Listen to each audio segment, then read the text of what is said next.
The pride of the Martian fleet, the Donnager Class battleship would go on to make quite a name for itself in various battles.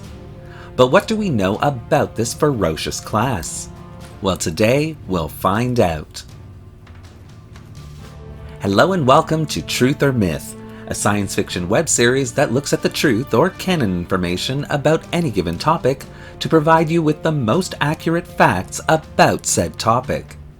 In today's episode, we're taking a look at the Donnager Class battleship as seen in the hit sci-fi series The Expanse to better understand its place in that show. Please note, all information provided within this video will be factual to the Expanse universe. But it should also be noted that currently the Expanse's definition for canon includes novels as a valid source of information.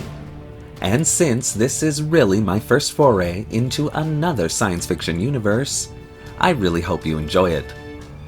Also, if you haven't seen The Expanse yet, you should know that this video will contain spoilers, so you have been warned. Anyhow, with all that out of the way, let's begin. When the Mars government decided to embark on a fleet-wide modernization program, the Donnager Class was to be the shining jewel of their crown. To this end, the Donnager Class was developed in tandem with several other classes of various sizes for the Mars fleet. Sitting at a length of 475.5 meters and a weight of 250,000 tons, the Donnager Class would be designed to be operated by 2,086 officers and crew members.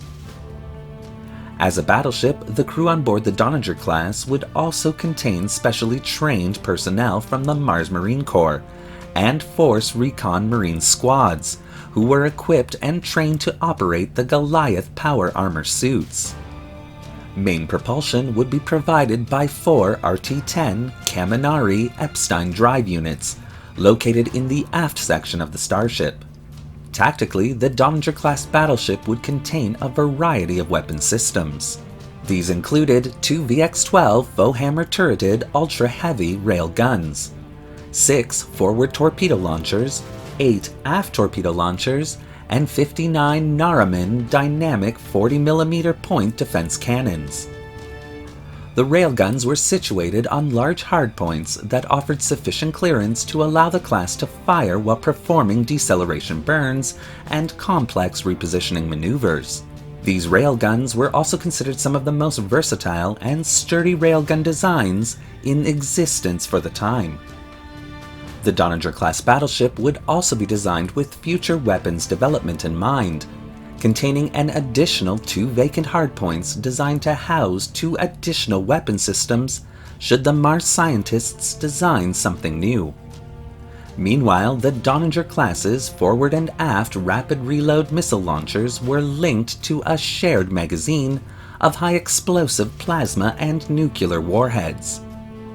For its own defense, the Donnager Class's Naraman dynamic 40mm point defense cannons employed the most advanced target tracking system ever developed by the MCRN.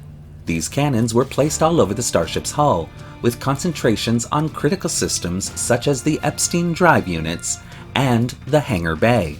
This system would even be controlled by its own dedicated computer core. As the primary battleship class in the Martian Congressional Republic Navy, simply known as the MCRN, the Donnager Class battleship would serve multiple roles throughout the Sol system, including fleet command and coordination, gunship carrier, and an infantry deployment craft.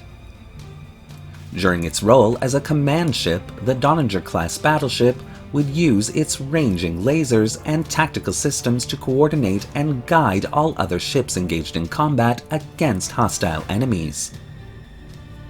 The Donnager Class's hangar bay, located near the aft of the vessel, was one of the largest hangar bays ever created to this point in the Sol system's history. So large was this bay that the Donnager Class could actually carry 6 escort ships known as the Corvette-class light frigates, or 12 Morrigan-class patrol destroyers. The Donnager Class battleship would also contain a variety of other auxiliary spacecraft, including Chariot-type dropships, repair skiffs, and even an executive shuttle should a mission warrant its inclusion. 9 vessels of the class would be constructed at the MCRM Callisto shipyards, and would eat up a large portion of the Mars defense budget. Internally, the Donnager Class would also include some of the most advanced facilities ever seen on a Martian starship.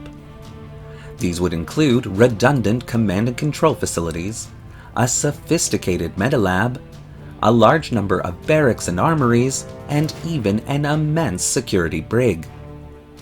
The Donnager Class was also equipped with automated security, including bulletproof pressure doors, anesthetic gas dispensers, and even automated gun turrets, all designed to prevent any prisoner aboard from escaping the ship. In the event that the Donnager Class battleship was boarded by hostiles, it also included a self-destruct protocol known as Condition Zero. A fail-safe protocol intended to be used only in the extreme circumstances. Condition Zero would scuttle the starship, ensuring the vessel could not fall into enemy hands. The Donnager Class battleship would quickly prove its worth to the people of Mars and its government after several successful operations. During Operation Silent Wall, the lead ship of the class undertook a systematic campaign of pirate suppression in the asteroid belt, during which time the ship's many brigs would see use in transporting criminals back to Mars for sentencing. During the UN-MCR Cold War, 8 ships of the class would be active in the Sol system, with the Donnager itself serving as the MCRN flagship.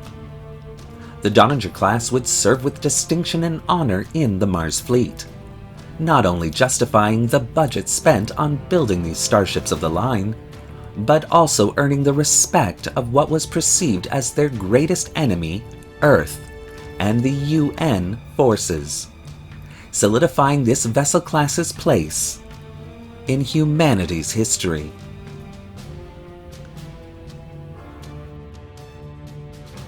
Thank you for watching today's episode of Truth or Myth. What do you think of the Donnager Class and the video that I've created here? Do you want to see more episodes like this one, stepping outside the Star Trek box? Well, leave your comments in the section below. And don't forget to like the video and subscribe to the channel, hitting that little bell icon so you won't miss a single video we release. Want to help the channel defend the Martian homeworld? Then consider becoming a channel patron. The link to our Patreon account is in the description below. Thanks again for watching, and remember, never listen to what people say, just watch what they do.